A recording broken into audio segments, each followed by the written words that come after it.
Baik, selamat tengah hari 12.30 tengah hari yang sepertilah janjikan tadi deh. Kita ada rancangan kecek kira kita hari ini berkenaan dengan fungsi dan peranan EAIC. Dalam talian kita bersama dengan tetamu, bersama dengan Cik Nur Hazirah Mustafa Kamal yang merupakan pegawai undang-undang bahagian operasi Suruhanjaya Integriti Agensi Penguatkuasaan. Assalamualaikum. Waalaikumsalam, Puan. Baik, jelas ke suara kita kat sini? Jelas suara cik pun jelas juga saya dengar ni. Baik. Apa pun masih boleh lagi bulan Syawal ni kita. Selamat Hari Raya jugalah jauh dari Putrajaya kan. Selamat Raya juga, Puan. Okey, baik. Topik pertama kalinya saya rasalah kan Ila rasa di Kelantan FM ni berkenaan dengan fungsi dan peranan EAIC. Kalau boleh minta Cik Nur Hazirah boleh terangkan seberingkaslah berkenaan dengan EAIC ni kepada seluruh pendengar Kelantan FM. Silakan. Assalamualaikum, Puan. Dan juga Waalaikumsalam. Terdahulu, bagi pihak EAIC, saya ingin mengucapkan terima kasih atas kesediaan Jabatan Penyiaran Negeri Kelantan dan juga pengurusan Kelantan FM atas kesediaan untuk menemubual kami pada hari ini. Sebagai pengenalan, Suruhanjaya Integriti Agensi Penguatkuasaan ini kami dalam bahasa Inggerisnya Enforcement Agency Integrity Commission EAIC secara rasminya telah ditubuhkan pada 1 April 2011 di bawah Akta Suruhanjaya Integriti Agensi Penguatkuasaan 2009 dikenali sebagai Akta 700. Jadi secara umumnya fungsi dan peranan kami digariskan dalam Seksyen 4 Akta kami. Kami menerima dan menyiasat aduan orang awam berkaitan dengan salah laku pegawai penguatkuasa atau agensi penguatkuasaan, menjalankan tugas mengaudit atau memantau aspek dan tata cara suatu agensi penguatkuasaan. Kami juga membuat kajian dan pengesyuran penambahbaikan undang-undang dan tata cara agensi penguatkuasaan. Kami juga membuat lawatan. Kami pergi ke premis-premis agensi penguatkuasaan bagi membuat audit, termasuklah balai polis dan lokap. Kami mengesyorkan show-show penambahbaikan untuk menambahbaik sistem dalam agensi tersebut. Dan kami juga mengadakan kempen kesedaran ni, Puan, dalam mendekati orang-orang awam, penduduk setempat bagi mendidik ataupun memberi pencerahan berkenaan apa tindakan yang mereka boleh buat sekiranya bertemu dengan salah laku yang dilakukan oleh mana-mana agensi penguatkuasaan yang disenaraikan dalam akta kami. Maknanya Laporan kami lah, Puan, yang digariskan dalam Akta 700. ya, baik Cik Nur Hazirah, kita nak tahu jugalah apa sebenarnya beza EAIC ni dengan agensi atau jabatan kerajaan macam Cik bagi tahu tadi tak, balai polis kan. Apa beza sebenarnya? Sama-sama kata fokuskan kepada integriti ataupun salah laku lah. Macam ni, Puan, kalau secara umumnya kita menjawab segala aduan atau siasatan yang dijalankan oleh EAIC ini adalah termaktub kepada garis kuasa yang telah digariskan dalam Akta 700. Kami sebuah badan berkawan yang menerima aduan orang ramai terhadap salah laku pegawai penguatkuasa atau agensi penguatkuasaan yang disenaraikan di bawah seliaan kami, yang termasuklah PBRM, JPJ, Custom, Immigration dan juga Belau. Ada beberapa lagi, tapi ini adalah yang sebagai contoh lah. Dan fungsi dan bidang kuasa, EAIC adalah berbeza dengan badan-badan lain yang menyiasat. Pertama, dengan Biro Pengaduan Awam, BPA, yang mana kita maklum menguruskan aduan yang lebih tertumpu kepada ketidakpuasan terhadap semua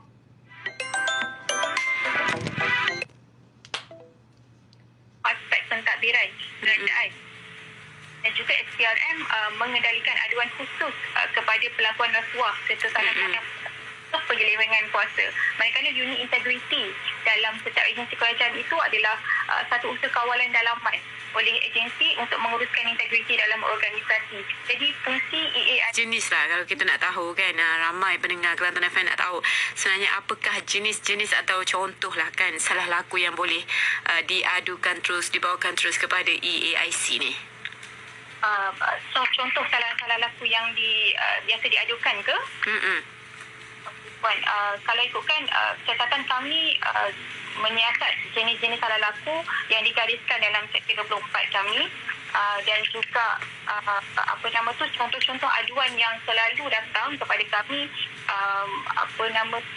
tindakan-tindakan yang diambil atau tidak diambil oleh pegawai penguatkuasa yang secara lazimnya tidak mengikut undang-undang atau tidak mematuhi prosedur, kita panggil SOP, tindakan yang tidak adil atau tidak wajar, menindas, kegagalan untuk mengambil tindakan ataupun menyalahgunakan kuasa, dan juga seperti lewat dalam mengambil tindakan atau melakukan siasatan, dan juga pelibatan pegawai penguatkuasa itu sendiri dalam kesalahan yang berunsurkan jenayah. Okey, baik. Waktu sekarang 12.36 tengah hari. Mungkin waktu ni ramai yang sedang dengar. Kita bersama dengan tetamu kita dalam talian jauh dari Putrajaya. Puan Nur Hazirah Mustafa Kamal yang merupakan pegawai undang-undang bahagian operasi Suruhanjaya Integriti Agensi Penguatkuasaan. Ini berkenaan dengan salah laku, Cik Puan tak? Ya, betul, Puan. Salah laku dalam jabatan lah.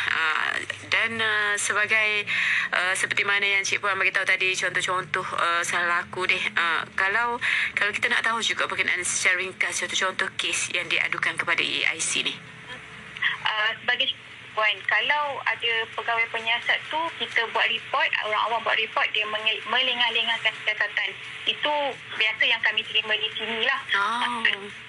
Maksudnya buat aduan tapi tidak diambil tindakan oleh pegawai tersebut. Jadi dalam tempoh masa yang lama, dan pengadu itu akan datang kepada kami. Ada juga aduan pengadu ni tidak diambil dengan betul, yang mana fakta-fakta yang diberikan oleh pengadu tidak diambil kira oleh pegawai siasatan tersebut.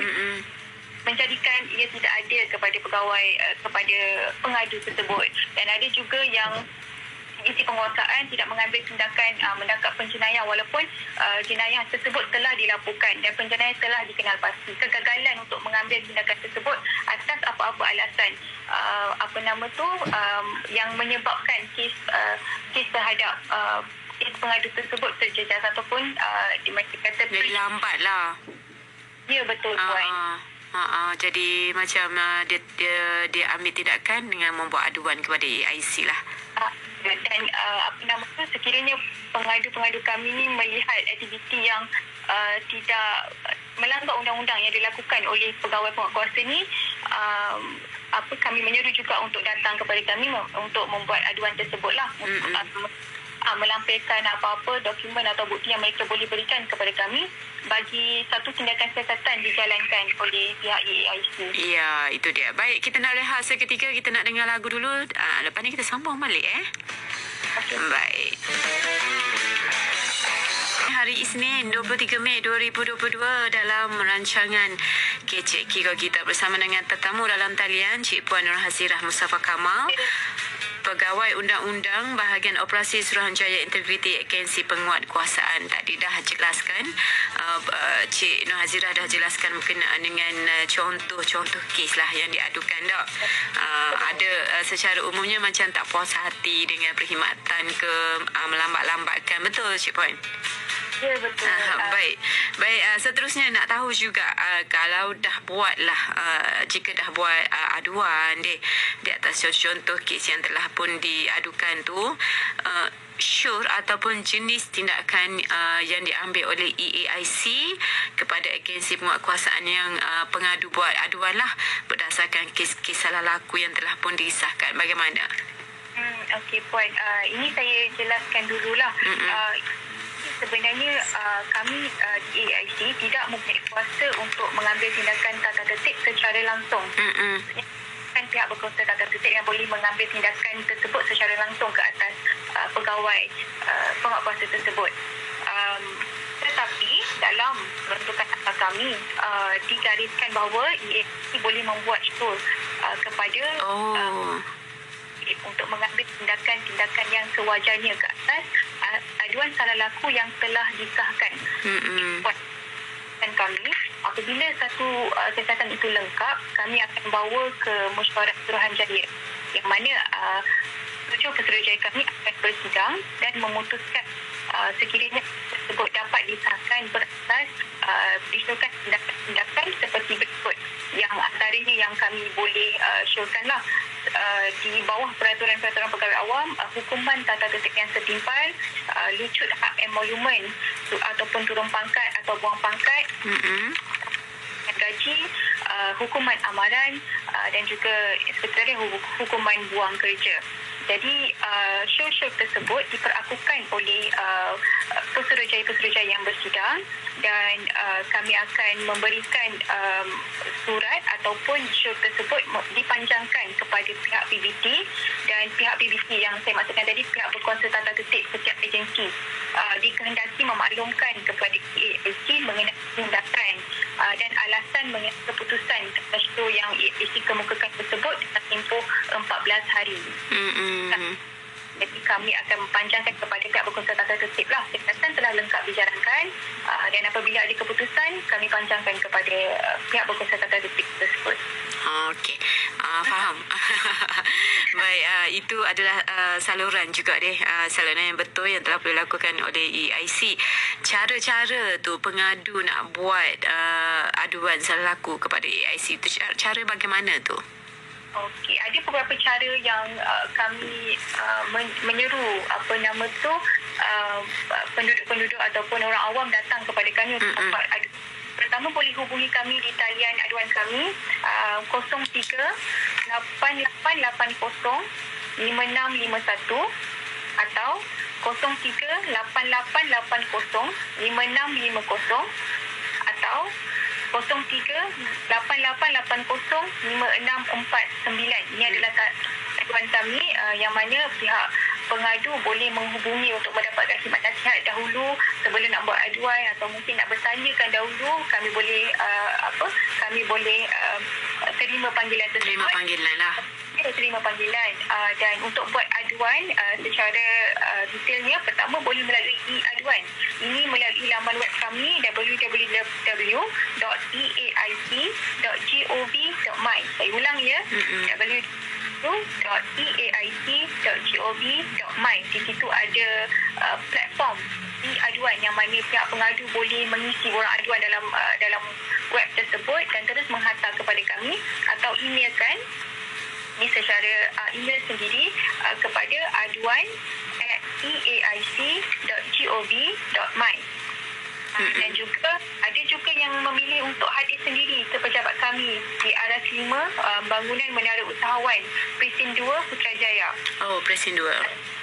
Datang sendiri dengan bawa dokumen-dokumen yang diperlukan, dan juga boleh bertanya terus kepada kami di EAIC Official di Facebook, Instagram dan Twitter. Di situ pun pihak bahagian komunikasi korporat kami akan melayan pertanyaan-pertanyaan yang diajukan oleh orang awam. Jadi untuk aduan-aduan yang diterima oleh pihak kami, saya nak bercakap sedikitlah Puan. Kalau menerima aduan daripada orang awam ni, apa maklumat yang kami perlukan daripada pengadu? Yang pertama, minta untuk berikan secara jelas fakta-fakta ini. Yang pertama, bila kejadian tersebut berlaku, dan identiti anggota penguasaan atau pegawai penguasa yang terlibat. Ada saksi kejadian yang boleh membantu ataupun memberi nilai tambah kepada aduan tersebut, dan seterusnya tempat kejadian, di mana tempat berlaku, supaya senang untuk kami pegawai-pegawai kesihatan kami turun menyiasat ataupun memanggil anggota-anggota tersebut, dan jenis kesalahan yang dilakukan, detail perlakuan kesalahan tersebut, kiranya kronologi kesalahan yang berlaku, mohon untuk diberikan dalam butiran aduan yang dirampaikan kepada kami. Jadi kami banyak terima aduan, tapi banyak juga aduan yang kurang lengkap. Tak lengkap lah. Untuk kami datang dan menyiasat tu terbantu sekejap disebabkan kekurangan atau perincian maklumat yang tidak mencukupi. Maknanya kena sedia dengan maklumat-maklumat lah deh. Ya, betul. Baik. Untuk di akhir ni kita nak minta lah Cik Nur Hazirah boleh sampaikan sedikit pesanan ataupun nasihat Cik Nur Hazirah kepada orang awam lah, kepada pendengar-pendengar Kelantan FM di negeri Kelantan, khususnya yang dengarkan Kelantan FM waktu ni. Silakan. Okey Puan, apa nama tu, untuk makluman Puan dan juga pendengar, semua pendengar Kelantan FM, pada minggu ini bermula 25 Mei hingga 30 Mei 2022, EAIC akan berada di sekitar negeri Kelantan untuk bertemu masyarakat menerusi satu kempen promosi kesedaran umum yang kami jalankan dinamakan ERAT EAIC, ERAT EAIC. Jadi objektif utama kempen ni adalah untuk kami memperkenalkan EAIC kepada masyarakat umum di Kelantan, untuk merakyatkan perkhidmatan kami sebagai saluran dalam mendepani salah laku dalam kalangan penguatkuasa di Malaysia. Ini juga kami nak memupuk kesedaran dalam kalangan penduduk setempat dalam isu-isu salah laku penguatkuasa dan tanggungjawab masyarakat dalam membantras salah laku pegawai penguatkuasa tersebut. Ya, baik. Terima kasih banyak-banyak Cik Nur Hazirah di atas maklumat dan perkongsian info tadi. Ya, Puan. Baik, insyaAllah ada ruang rezeki kita akan bersiaran lagi dah. Baik, Assalamualaikum. Waalaikumsalam, Puan. Okey, itu dia bersama dengan tetamu kita di dalam talian yang jauh Nun berada di Putrajaya bersama dengan Cik Nur Hazirah Mustafa Kamal, Pegawai Undang-Undang Bahagian Operasi Suruhanjaya Integriti Agensi Penguatkuasaan. Apa pun kita nak teruskan lagi hiburan menerusi season 10 2.